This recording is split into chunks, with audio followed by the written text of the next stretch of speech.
kita masukin. Nah ini dia oblak banyak nih bos, tuh kelihatan ya, nih tuh kelihatan kan, tuh nah nih.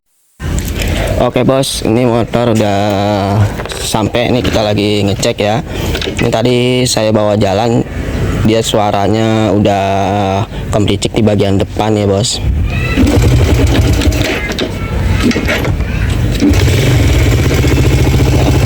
Ini udah ada kemericik di bagian depan. Itu biasanya kan pelatuk klep sama noken as, karena kan Pegajet itu nggak pakai kelahar noken as. Nah terus suara kopling juga kasar. Nah ini motor belum dipakai aki ya, tadi saya cek akinya masih kosong. Kalau ZR kan dia harus pakai aki. Nah ini mas apa belum dipakai aki. Tuh, memang dia tetap bisa, cuma jadi dia punya arus itu ke CDI itu masih campur ya, campur AC jadinya, jadi nggak full DC. Aki itu kan buat tahanan juga, dari kiprok ke aki, dari aki ke CDI. Nah kalau ini kan dari kiprok langsung ke aki. Nah sedangkan dari kiprok itu arusnya tuh belum bersih DC.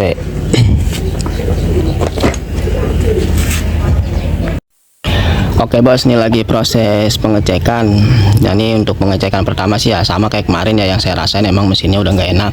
Satu di bagian kopling, di bagian mangkok ganda sama kampas ganda itu udah jauh dia, jadi motor gerung dan jadi tenaganya tuh nggak ada. Nah terus di bagian depan juga pelatuk klep noken as itu suaranya berisik ngelitik. Nah itu kan biasanya ya, entah, saya juga belum tahu ya karena saya kan belum pernah bongkar bagian mesin depannya. Motor mah tadi saya cobain, kalau untuk karbu mah kayaknya nggak ada masalah. Kalau untuk karbu masih sama gitu kayak kemarin ya, hidupnya gampang. Nah cuman gitu di bagian head depan itu berisik banget, politik banget. Oke bos, ini perdana saya bongkar tutup klep atas sama bawah ya. Nah ini untuk tutup klep atas aman. Nah untuk tutup klep bawah nih agak keras saya bongkarnya, jadi kayak tadiannya pemasangannya tuh belum pas.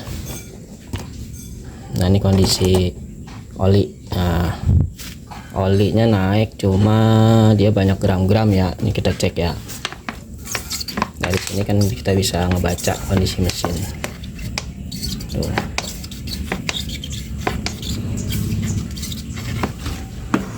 Tuh kita lihat ya tutup klepnya, jadi yang bermasalah yang di motornya nih.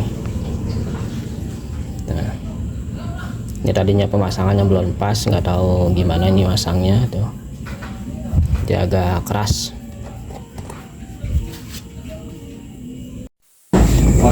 Nah di sini kita lagi ngetopin ya bos, lagi ngetopin. Kita mau ngecek bagian noken asnya sama pelatuk klepnya ada yang kemakan apa enggak, karena suaranya ngelitik banget. Nah ini kita perhatikan. Nah di sini kan dia ada huruf H ya. Nah di bawah huruf H itu titik topnya dia. Nah itu sejajar. Garis ini nih sejajar ke depan. Nah ini kita mau cek. Jadi cara pengecekannya, kita mau ngecek noken asnya ya, kelar noken asnya oblak apa enggak. Di sini kita kendorin, tanda ketengnya. Nah seperti ini nih, ini udah kendor. Nah di sini kita tarik, di sini kita goyang-goyang apakah kelaharnya bermasalah. Nah ini kita mau buka ya, kita mau buka. Nah kita kencengin lagi ya kalau kita mau buka. Nah ntar di sini kita tahan nih, kita tahan pakai kunci 17. Nanti kita buka bau 12 nya yang di gigi sentrik. Nah ini gigi sentriknya udah kita copot ya bos. Nah ini kita mau ngecek noken as sama pelatuk klepnya. Nah ini pelatuk klepnya udah saya kendor-kendorin. Kita tinggal cabut, kita tarik ya. Nah jadi buat teman-teman nih, kalau kita mau ngecek pelatuk klep seperti ini ya, jadi kita copot dulu rantai ketengnya.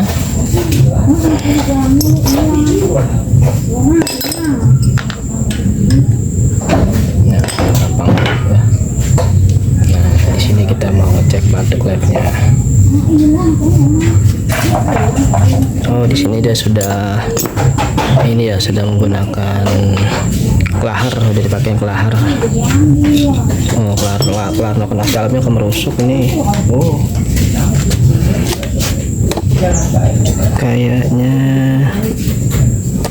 kelahar no kena dalamnya kemerusuk. Nah, di sini dia udah dipakein kelahar ya. Aslinya dia nggak ada kelahar dia. Tuh, cuma dia kelahar keras ini. Nih, kemerusuk, redek keras. Nih, kelahar no kenas nih, keras kelahar no kenasnya.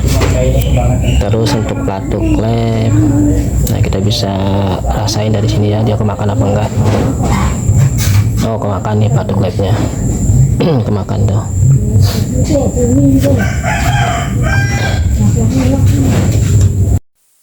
Oke bos, di sini saya mau ngasih tahu.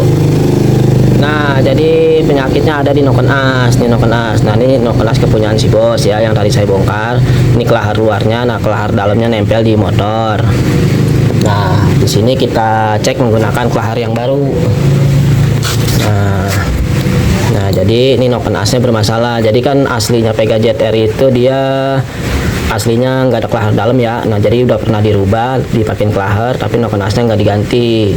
Jadi noken asnya nih, dia punya as ininya nih udah kemakan. Nah, ini kita bisa lihat. Nah, ini kelahar noken as dalamnya yang baru nih ya. Ini belum dipasang. Nah, sekarang kita masukin. Nah, ini dia oblak banyak nih bos.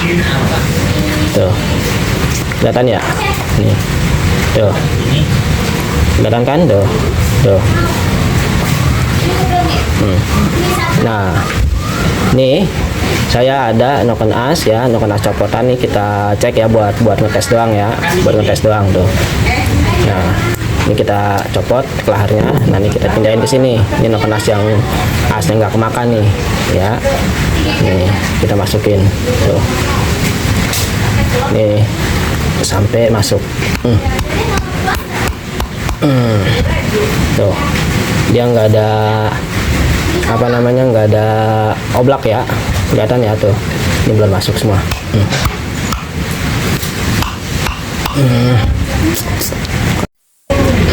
Nah, ini dia udah masuk semua nih bos ya. Nah, ini saya goyang-goyangin ya, kelihatan nggak tuh?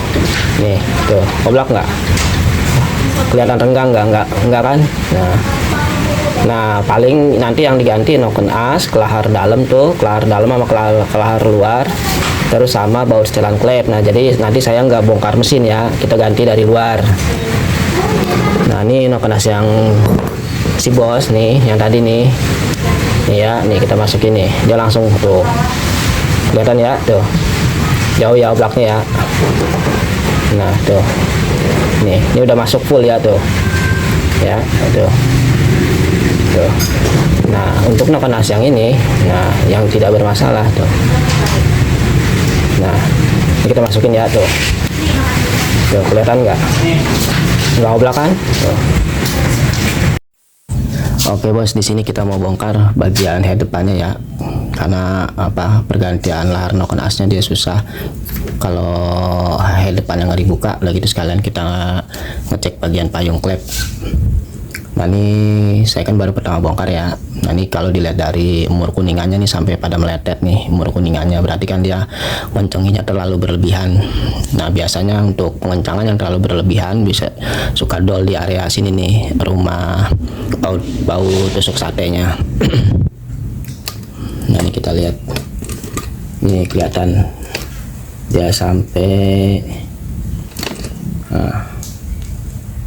tuh, sampai cekung dia, meletet nih empat-empatnya.